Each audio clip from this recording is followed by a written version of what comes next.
অধীর রঞ্জন চৌধুরী পেরিয়ে যেতে পারেন এমনটাই বললেন মল্লিকার্জুন খাড়গে। মমতার জোট সংক্রান্ত বিতর্ক ক্ষেত্রে অধীর রঞ্জন চৌধুরীকে কার্যত দল থেকে বেরিয়ে যাওয়ার হুঁশিয়ারি দিলেন কংগ্রেসের সভাপতি মল্লিকার্জুন খাড়গে। সিদ্ধান্ত নেওয়ার জন্য অধীর কেউ নন, সিদ্ধান্ত নেওয়ার জন্য আমরা রয়েছি, অর্থাৎ হাইকমান্ড রয়েছে। পার্টির সিদ্ধান্ত তাকে মানতেই হবে, না মানলে বাইরে যেতে হবে। তার দাবি, মমতাজি আগে বলেছিলেন বাইরে থেকে সমর্থন দেবেন, সম্প্রতি জানিয়েছেন সরকারে যোগ দেবেন, তাই তিনি জোটেই আছেন।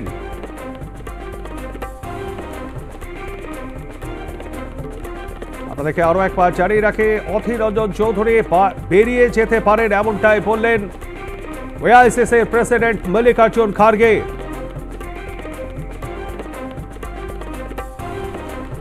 মমতার জোটে মমতা বন্দ্যোপাধ্যায়ের অবস্থান নিয়ে প্রশ্ন তুলেছিলেন অধীর রঞ্জন চৌধুরী এবং তার প্রেক্ষিতেই এআইসিসির প্রেসিডেন্ট মল্লিকার্জুন খাড়গে জানান, যা কিছু সিদ্ধান্ত নেওয়ার তা দলীয় হাইকমান্ড নেবে, সিদ্ধান্ত নেওয়ার অধীর চৌধুরী কেউ নন।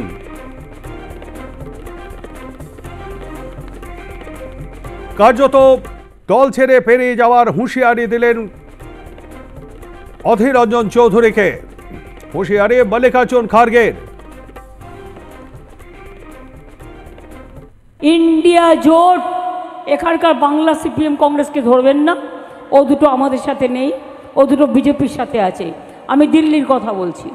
ইন্ডিয়া জোটকে নেতৃত্ব দিয়ে বাইরে থেকে সব রকম সাহায্য করে আমরা সরকার গঠন করে দেব, যাতে বাংলায় আমার মা বোনদের কোনোদিন অসুবিধে না হয়, আমার 100 দিনের কাজে কোনোদিন অসুবিধে না হয়। মমতা ব্যানার্জি বুঝে গেছে, এখন যদি আমি হাওয়া পাল্টানোর সঙ্গে সঙ্গে নিজেকে আমি হাওয়ায় ভাসানোর আর্ট না তৈরি করি, না শেখার চেষ্টা করি, তাহলে আগামী দিনের বিপদ। আরেকটা কথা, আমি তোকে নেব না, কমনি বলছে আমি তোকে ছাড়বো না।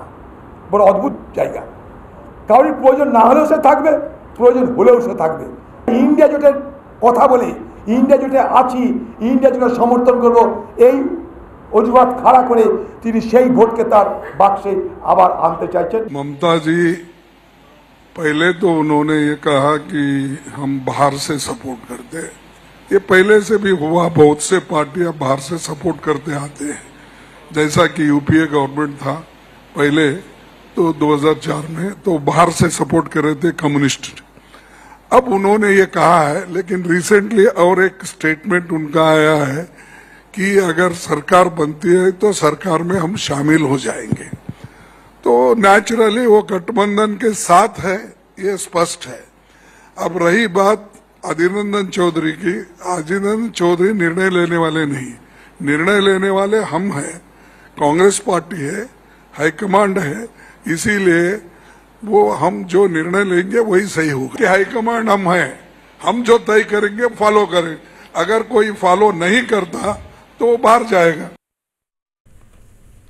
আপনারা শুনলেন মল্লিকার্জুন খাড়গে ঠিক কি বলেছেন। আমরা এই নিয়ে কথা বলবো। আমাদের সঙ্গে রয়েছেন আমাদের editor in chief Sujit Chattopadhyay.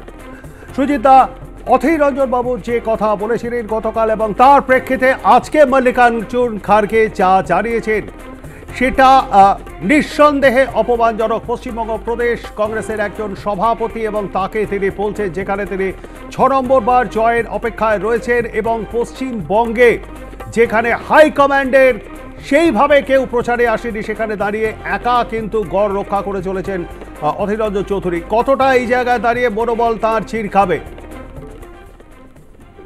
অপমানজনক বিষয় জন্য বাধ্য করলো তো অধীর রঞ্জন চৌধুরী হাইকমান্ডকে এই জায়গায় নিয়ে যেতে। তিনি একা গড় রক্ষা করতে পারেন, তিনি একা জিততে পারেন, তিনি একা সবকিছু করতে পারেন, ভালো। যেখানে গোটা দেশ তার রাজনৈতিক স্থিতি, কংগ্রেসের ইতিহাস নিশ্চয়ই অধীর রঞ্জন চৌধুরীর মতো এরকম বহু ব্যক্তি কি কংগ্রেসে আসেননি? প্রদেশ কংগ্রেসের ইতিহাসে একা গড় রক্ষা করার ইতিহাস এরকম, ভোটে না দাঁড়িয়ে কংগ্রেসকে একেবারে সাফল্যের চূড়ায় নিয়ে যাওয়ার ক্ষেত্রে বিধান রায়, অতুল্য ঘোষ, ইতিহাসটাও তো আছে, কংগ্রেসের পরম্পরার ইতিহাস। কিন্তু রাজনীতির ঠুনকো বিষয় নয়, এখানে ব্যক্তি, এতগুলো মানুষের আবেগ, সেখানে অনেকে মানে লাগাতার যেখানে একটা প্রবল রাজনৈতিক লড়াই চলছে, এটা কি ধরনের রাজনীতি যে কেন্দ্রে ইউপিএতে রয়েছে, জোর করে বলা হচ্ছে মমতা বন্দ্যোপাধ্যায় ইউপিএতে নিয়েই, যে কংগ্রেসের রাজনীতির ইতিহাস এখানে বামেদের সাথে এরকম লক্ষ লক্ষ, আজকাল বললে অনেক ক্ষেত্রে অনেকে মানে একটু নাকশিট করতে থাকেন, বহু কংগ্রেসের ফ্যামিলির এরকম বহু ছেলে মেয়ে রয়েছে যারা এই এই এই সিপিএম এর সাথে দীর্ঘ লড়াইয়ে উভয় পক্ষের রক্তক্ষয় হয়েছে, উজাড় হয়ে গেছে, বহু ফ্যামিলি রয়েছে। সুতরাং এই জায়গা থেকে দাঁড়িয়ে যখন একটা লড়াই চলছে, রাজনৈতিক লড়াই, সে লড়াইয়ে হতে পারে তিনি একজন বড়, তার এমনি খেতাব ছিল রবিন হুড, তিনি অনেক শক্তিশালী, সাহসী, একা গড় রক্ষা করতে পারেন। এবার তার ভাবধারার সাথে কংগ্রেসের এআইসিসি বা হচ্ছে হাইকমান্ডের কি সম্পর্ক? কংগ্রেসের হাইকমান্ডের একটা ইতিহাস আছে, সেই ইতিহাস যদি অধীর রঞ্জন চৌধুরী ভুলে বসে থাকেন, তারপরে বলছেন যে এটা করলেই হচ্ছে মমতার বিরুদ্ধে হাইকমান্ডকে নিয়ে যাবে এআইসিসি। রাজনীতি অত খেলো জিনিস নয়, রাজনীতিটা যারা ময়দানে দাঁড়িয়ে করতে হয় তারা জানে যেটা কি কঠিন একটা লড়াই লড়তে চলে হয়েছে। অত সোজা না ভারতীয় জনতা পার্টির সাথে আজকের বিজেপির সাথে লড়াই করা। সেখানে দাঁড়িয়ে বলছেন অধীর রঞ্জন যদি স্টেটমেন্টের অভাব নেই, বহরমপুর থেকেও প্রেস কনফারেন্স করছেন, কলকাতায় এসেও প্রেস কনফারেন্স, তার প্রেস কনফারেন্সে অবধারিতভাবে একটা থাকে হচ্ছে মমতা বন্দ্যোপাধ্যায় বিজেপির সাথে কতটা লাইন আপ করে চলছেন, এই তো ব্যাপার। এইটা কিন্তু মল্লিকার্জুন খাড়গে পরিষ্কার করে দিয়েছেন, আমরা ঠিক করব এবং হাইকমান্ড যা ঠিক করবে সেই হাইকমান্ডের কথা অনুযায়ী না চললে তাকে বেরিয়ে যেতে হবে। একটুখানি আমি তোমাকে থামাবো। এই মুহূর্তে আমাদের সঙ্গে রয়েছেন সর্বভারতীয় তৃণমূল কংগ্রেসের রাজ্য সহ সভাপতি জয়প্রকাশ মজুমদার। জয়প্রকাশ বাবু নমস্কার, আর+ নিউজে আপনাকে স্বাগত জানাই। অধীর বাবু বেরিয়ে যেতে পারেন এমনটাই জানিয়েছেন এআইসিসি প্রেসিডেন্ট মল্লিকার্জুন খাড়গে, এবং মমতা বন্দ্যোপাধ্যায় ইস্যুতে গতকাল মুখ খোলার জন্যই আজকে এই মন্তব্য করেছেন তিনি। কি বলবেন? দেখুন, এটা তো হওয়ারই ছিল, এটা তো সবাই জানে। যেখানটাতে সারা ভারতব্যাপী ইন্ডিয়া জোটের পরিকল্পনা এবং তার সূত্রপাত হয়েছিল মমতা বন্দ্যোপাধ্যায়ের হাত ধরে, নামকরণ হয়েছিল মমতা বন্দ্যোপাধ্যায় দ্বারা। আর সেই ক্ষেত্রে এই রাজ্যে তাদের যে দুই শরিক, জাতীয় কংগ্রেসের যে এখানকার পশ্চিমবঙ্গ কংগ্রেস আর অন্যদিকে হচ্ছে সিপিএম, তারা তো বিজেপির এ টিম বি টিম হিসেবে কাজ করছিল। সুতরাং অধীরবাবু তাদের মধ্যে একজন অন্যতম লোক, যিনি বিজেপির হাতে তামাক খেতে খেতে তিনি এখানে মমতা বিরোধিতা তথা বিজেপির গুণগান, বিজেপির সুবিধে করে দিচ্ছিলেন। আজকে তো একটা না একটা পজিশন বা একটা অবস্থান নিতেই হবে জাতীয় কংগ্রেসকে। তাই জাতীয় কংগ্রেসের সর্বভারতীয় সভাপতি সেই অবস্থানটা পরিষ্কার করে দিয়েছেন যে মমতা বন্দ্যোপাধ্যায় যেটা বলেছেন যে সর্বভারতীয় ক্ষেত্রে তৃণমূল কংগ্রেস একটি অংশীদারিত্ব, তারা দায়িত্বপূর্ণ অংশীদারিত্ব পালন করবে ইন্ডিয়া জোটে। আর উল্টো দিকে অধীর চৌধুরীর যদি তাতে কোনো আপত্তি বা সন্দেহ বা তার যদি কিছু হয়, তিনি পার্টি থেকে বেরিয়ে যেতে পারেন।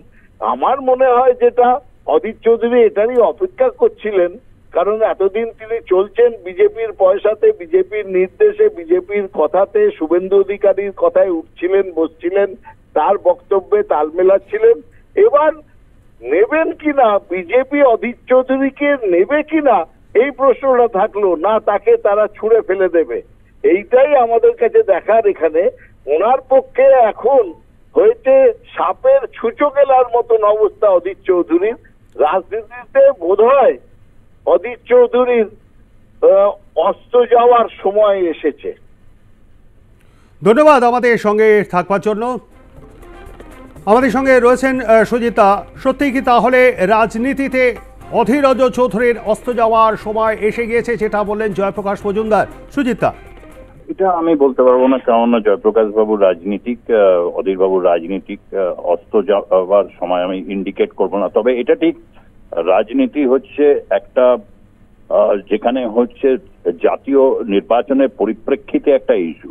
তৃণমূল কংগ্রেস একটি আঞ্চলিক দল, সেটা বলে তারা এক ধরনের আনন্দ পায়, তৃণমূল কংগ্রেস যদি সর্বভারতীয় দল হয় তাহলে তাদের উষ্মা জাগে। এখন ব্যক্তিগত রাগ যদি সামগ্রিক রাজনীতির উপর প্রভাব ফেলে তাহলে আজকের যে ভারতবর্ষের রাজনৈতিক পরিস্থিতি সেটা নিঃসন্দেহে মল্লিকার্জুন খাড়গে রাজনৈতিক অভিজ্ঞতা তার তিনি যেভাবে আর কি লোকসভা বা রাজ্যসভায় দল পরিচালনা করেছেন এই নিশ্চয়ই মানে সেখানে অধীর রঞ্জন চৌধুরীর ধারে বারে কোনো কিছুতে আসে না। সুতরাং সেই কথাটা যদি কেউ বুঝতে পারে, অনেক সময় রয়েছে এখন গোটা দেশের বিভিন্ন ইস্যুতে এই যে জাতীয় স্বার্থের ইস্যুগুলোতে সেগুলো নিয়ে অধীর রঞ্জন চৌধুরী তিনি স্বতঃপ্রণোদিত হয়ে কোনো মন্তব্য করেন না। তিনি যদি ভারতীয় জনতা পার্টি বা নরেন্দ্র মোদীর বিরুদ্ধে কিছু যদি কোনো স্টেটমেন্ট দেন তার পরক্ষণে সেটাকে কম্পেনসেট করার জন্য তিনি মমতা বন্দ্যোপাধ্যায়কে অবধারিতভাবে কিছু প্রশ্ন আসবে সেই প্রশ্নে তিনি উত্তর দেবেন। এইটা দীর্ঘদিন ধরে এই রাজনীতি এটা চলছে, কিন্তু এই বিলক্ষণ এই অবস্থায় সবে এখনো নির্বাচন শেষ হয়নি, চতুর্থ পঞ্চম ষষ্ঠ সপ্তম দফা রয়েছে, সেখানে দাঁড়িয়ে প্রেস কনফারেন্সে তিনি যেভাবে বলছেন তা বলেই দিয়েছেন। মমতা বন্দ্যোপাধ্যায় প্রথমে যে স্টেটমেন্টটা দিয়েছিলেন এটা তো ঠিক কথা, যেখানে মান সম্মান নেই, প্রদেশ কংগ্রেস এবং সিপিএম এর সাথে কোনো জোট এই রাজ্যের হয়নি, দ্যাট ইজ ফ্যাক্ট। এখন হচ্ছে তারা তাদের ইস্যু বা লাইন অনুযায়ী সর্বভারতীয় ইন্ডিয়া জোটে কিভাবে থাকবে সেটা তারাও যেমন ঠিক করবে। মমতা বন্দ্যোপাধ্যায় ইন্ডিয়া জোটের ক্ষেত্রে আমরা জানি, সে তো ছবি সবাই দেখেছে, গোটা ভারত দেখেছে, পাটনাতে সেখানে সম্মেলন হয়েছিল, নীতিশ কুমারের তিনি আহ্বায়ক ছিলেন এবং বহুদিন ধরে যে যেখানে শক্তিশালী সেটা তো একবার দুবার বলছেন না, স্টেটমেন্ট শিফট হয়েছে, যে যেখানে শক্তিশালী সে সেখানে লড়াই করবে, লড়াইটা বিজেপির বিরুদ্ধে, এটাই তো ছিল তার রাজনৈতিক লাইন। তো সেই জায়গা থেকে দাঁড়িয়ে অধীর রঞ্জন চৌধুরী বা কখনো হচ্ছে রাজ্য সিপিএম বা কংগ্রেসের তাদের নানা রকম অসুবিধা হয়েছে, তবে অধীর রঞ্জন চৌধুরী তিনি কংগ্রেস পার্টিটা করেন, উনি তো জানেন না এমনটা নয়, যে সেখানে হাইকমান্ড এবং এআইসিসি অত্যন্ত গুরুত্বপূর্ণ এবং হাইকমান্ডের নির্দেশ, এটা যে হাইকমান্ড তার মতো করেই চলবে। বহু কষ্ট সাধনার মধ্যে দিয়ে হাইকমান্ডকে এই 10 বছরে যে যেতে হয়েছে, যে পরিস্থিতি তৈরি হয়েছিল, যে পরিস্থিতি রাহুল গান্ধী বা গান্ধী পরিবারের উপর বা সমস্ত কিছুই তো বাদ রাখিনি, এই স্তরে দাঁড়িয়ে আরেকজন যদি বিচক্ষণতার পরিচয় না দেয় রাজ্য সভাপতি কংগ্রেসের হয়ে, তাহলে সেটা মল্লিকার্জুন খাড়গের বক্তব্য থেকেই বেরিয়ে এলো। তুমি যে শব্দটা বললে কতটা অপমানজনক, এটা তো সত্যিকারেরই একটা এই ধরনের সিদ্ধান্ত বা এই রকম একটা পরিস্থিতিতে মল্লিকার্জুন খাড়গে তারা এই মন্তব্যটা যে করেছেন, এবং সত্যিই তাই। এবারে কেননা উত্তরপ্রদেশে এবং অন্যান্য জায়গায় গড় রক্ষা করার জন্য রাহুল প্রিয়াঙ্কা গান্ধীকে অনেক খাটতে হচ্ছে এবং সেখানে পুরো বিভিন্ন প্রজন্মকে এক জায়গায় রাখার ক্ষেত্রে মল্লিকার্জুন খাড়গে একটা ভূমিকা পালন করছেন। এমতো অবস্থাতে এইটা একটা বড় একটা সিগন্যাল। নিশ্চয়ই অধীর রঞ্জন চৌধুরী এর পরবর্তী অধ্যায় অর্থাৎ পঞ্চম ষষ্ঠ সপ্তম দফাটা যাক না, যে যার নির্বাচনী ইস্তেহার নিয়ে তারা লড়াইটা করবে, এটাই তো স্বাভাবিক। কিন্তু হচ্ছে নিজেদের লড়াই ছেড়ে মমতা বন্দ্যোপাধ্যায় কি করছেন, তিনি থাকছেন কি থাকছেন না, মাঝপথে ট্রেন থেকে নেমে পড়েছেন, এই সমস্ত গোল গোল কথাবার্তা বলে এতে রাজনৈতিক ফায়দা তোলার মতো পরিস্থিতি যে হাইকমান্ডে অন্তত এগুলোতে বরদাস্ত করবে না, সেটা পরিষ্কার করে দিয়েছেন প্রবীর। ধন্যবাদ আমাদের সঙ্গে থাকবার জন্য।